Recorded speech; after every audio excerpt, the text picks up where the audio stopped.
Thank you very much, Madam Chairman. I want to thank the nominees and congratulate them on their nominations. As I've stated before, I am from what I consider the most beautiful state in the country. Folks in my state believe we can balance our energy needs with our environmental needs. We are wonderful environmental stewards of the land. People in my state watch the EPA. They watch what the EPA is doing. Yesterday, we had a telephone town hall meeting Senator Enzi and I did, and call after call was about the EPA and government regulations. People in Wyoming think that this agency is behaving in an extreme fashion. Many of the policies that are coming out of the EPA's Air and Radiation Office are the cause of the beliefs that I'm hearing from the people around the state of Wyoming. We have a nominee before us today, Janet McCabe, who has been nominated to head this very important office and is currently serving as the office's acting head. Any nominee tasked with heading up this office should be discussing what are the best ways to provide clean air while not harming the economy and economic growth. The only way to do this is to have a nominee who will work with us to chart a bipartisan path of consensus, sound science, transparency, and accountability. The Air and Radiation Office at the EPA has presided over regulations and proposed rules on greenhouse gases, coal ash, ozone, mercury emissions, and industrial boilers. Regulations and proposed rules that have led to the closing of dozens of power plants in the United States and are costing our country thousands of jobs. Folks in those communities where those plants shut down are now without money, without jobs, without prospects for jobs, and are at risk for serious health problems as a result of chronic long-term unemployment. Studies show that children from unemployed parents will suffer significant negative health effects.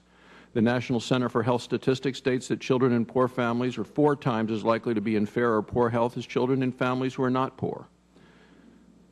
There are serious health risks, and these go unnoticed by the Air and Radiation Office at EPA as they churn out more job-crushing regulations with little environmental benefit. Any nominee to hold this position must pledge to look at these important health impacts. To date, the nominee has not taken this action in the current role as acting head of this office.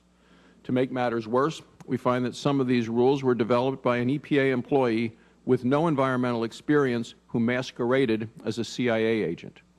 No attempts have been made by the Air and Radiation Office that I have been aware of to review or rescind the work of this great imposter. Any nominee to fill this position must pledge to do so.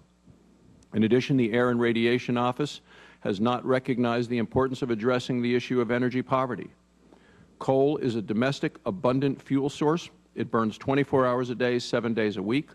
Coal is lifting millions in Asia and the developing world out of poverty. At the same time, this Air and Radiation Office is quarterbacking the war on coal, establishing a carbon capture and sequestration requirement for future coal-fired power plants that may never be achievable. Carbon capture and sequestration is a technology that is not currently and may never be commercially and economically viable. Regulations that do not allow coal to continue as part of America's energy mix will only lead to one thing: poverty for low-income families who spend a greater share of their income on energy.